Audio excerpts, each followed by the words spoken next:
خداوند یسوع مسیح کی سلامتی آپ کے ساتھ ہو۔ Good morning. آج 19 نومبر 2021 ہے۔ متی رسول کا انجیلی بیان اس کا 5واں باب 31ویں اور 32ویں آیت میں یہ لکھا ہے، یہ بھی کہا گیا تھا کہ جو کوئی اپنی بیوی کو چھوڑے اسے طلاق نامہ لکھ دے، لیکن میں تم سے یہ کہتا ہوں کہ جو کوئی اپنی بیوی کو حرام کاری کے سوا کسی اور سبب سے چھوڑ دے وہ اسے زنا کراتا ہے، اور جو کوئی اس چھوڑی ہوئی سے بیاہ کرے وہ زنا کرتا ہے۔ آمین۔ پرانے عہد نامے میں استثناء کی کتاب کے 24ویں باب کی پہلی 4 آیات کے مطابق طلاق کی اجازت تھی۔ اس حصے کا تعلق زناکار بیویوں سے نہیں تھا، کیونکہ زنا کی سزا تو شریعت کے مطابق موت تھی، بلکہ اس کا تعلق ناپسندیدگی یا باہمی گزارا نہ کر سکنے کی وجہ سے طلاق دینے کے ساتھ تھا۔ مگر مسیح کی بادشاہی میں جو کوئی اپنی بیوی کو حرام کاری کے سوا کسی اور سبب سے چھوڑ دے اسے زنا کراتا ہے۔ اس کا یہ مطلب نہیں کہ وہ خود بخود حرام کار بن جاتی ہے، بلکہ فرض یہ کیا جاتا ہے کہ اب اس کے پاس 2 وقت کی روٹی کا سہارا نہیں رہا، اس لیے وہ کسی دوسرے آدمی کے ساتھ رہنے پر مجبور ہے۔ اس طرح وہ ایک حرام کار بن جاتی ہے۔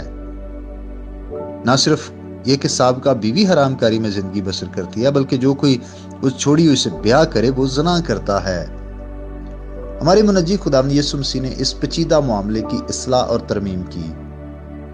اس نے شادی کی جو اصل اور بنیادی شکل ہے اس کو بحال کیا کہ وہ دونوں ایک تن ہوں گے تاکہ آسانی سے جدا نہ کیے جائیں۔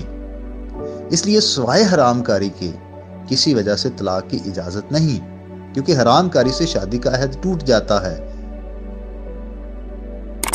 اب یہ ایک ایسا پیچیدہ معاملہ ہے جس پر اٹھنے والے تمام سوالات کا جواب دینا شاید اس وقت میرے لیے ممکن نہیں ہے، لیکن میں چاہتا ہوں کہ چند ایک باتوں پر ہم غور کریں تاکہ ہم اس اہم اور پیچیدہ معاملے پر غور و خوض کر سکیں۔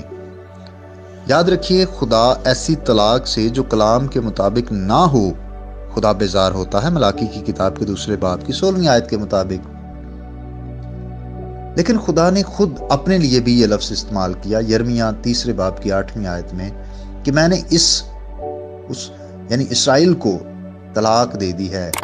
یہ اس لیے ہوا کہ قوم اسے ترک کر کے بت پرستی کرنے لگی۔ اسرائیل قوم جب بے وفا نکلی تو خدا کہتا ہے کہ میں نے اسے طلاق دے دی ہے۔ خداوند یسوع مسیح ہمیں یہ سکھا رہے ہیں کہ اگر زندگی کا کوئی ایک ساتھی بے وفائی کرے تو اس صورت میں طلاق کی اجازت ہے، حکم نہیں دیا گیا۔ یہ بھی ہو سکتا ہے کہ وہ شخص جو گناہ اور بدکاری میں پڑا وہ معافی مانگے اور دوسرا اس کو معاف کرے اور وہ اپنے ازدواجی تعلق اور زندگی کو پھر سے بحال کرے۔ بعض علماء 1 کرنتھیوں 7ویں باب کی 12ویں سے 16ویں آیت کی بنیاد پر یہ کہتے ہیں کہ طلاق اس صورت میں قابل قبول ہے جب ایک ایماندار کو غیر ایماندار ساتھی چھوڑ دے۔ پولس رسول کہتے ہیں کہ ایسی حالت میں کوئی بھائی یا بہن پابند نہیں، یعنی دوسرا فرد وہ طلاق لینے میں آزاد ہے کیونکہ اس کو چھوڑ دیا گیا، اس کا دوسرا ساتھی وہ غیر ایماندار تھا۔ پاک کلام صرف اس بنیاد پر اجازت دیتا ہے کہ جب دوسرا فریق زناکاری کرے۔ اب جب دوسری شادی کے موضوع پر سوالات اٹھائے جاتے ہیں تو یاد رکھیے کہ ایک مفسر یوں لکھتا ہے کہ اس حقیقت میں کوئی شک نہیں کہ ایمان لانے سے پہلے کی غیر قانونی طلاق یا دوبارہ شادی گناہ ہیں جو ایمان لانے پر بالکل معاف ہو چکے ہیں۔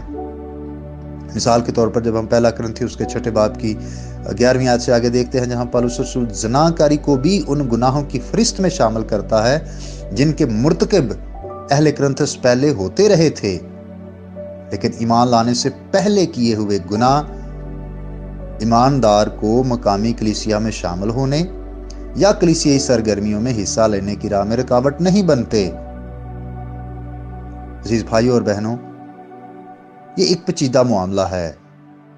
شاید اس پر اور بہت زیادہ کچھ کہا، لکھا اور سنا جا سکتا ہے، لیکن مختصر طور پر میں کہنا چاہتا ہوں کہ جب خدا نے ازدواجی بندھن میں باندھا ہے تو اس میں وفادار رہیں۔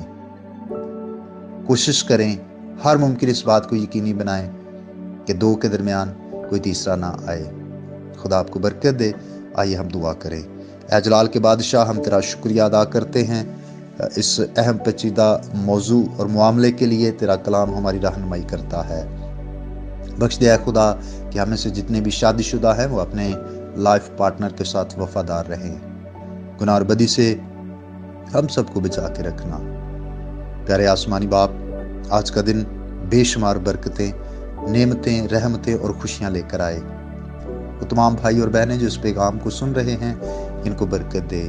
اب اے خدا، میں بالخصوص بیماروں کے لیے دعا کرتا ہوں کہ خدا تیرا ہاتھ ان پر بڑھے اور ان کو سلامتی اور تندرستی عطا کرنا۔ آج صبح میں دعا کرتا ہوں بھائی مورس جاوید کے لیے جو لاہور میں ہیں، اسی طور سے بھائی جمشید کی والدہ کے لیے، اور باقی بھی جو دعائیں درخواستیں آئیں، ہر ایک کے ساتھ ہو اور ان کو سلامتی دے، زندگی اور تندرستی اور شفا دے، تاکہ تیرے لوگ صحت مند زندگی گزاریں اور تیری شکر گزاری ہو۔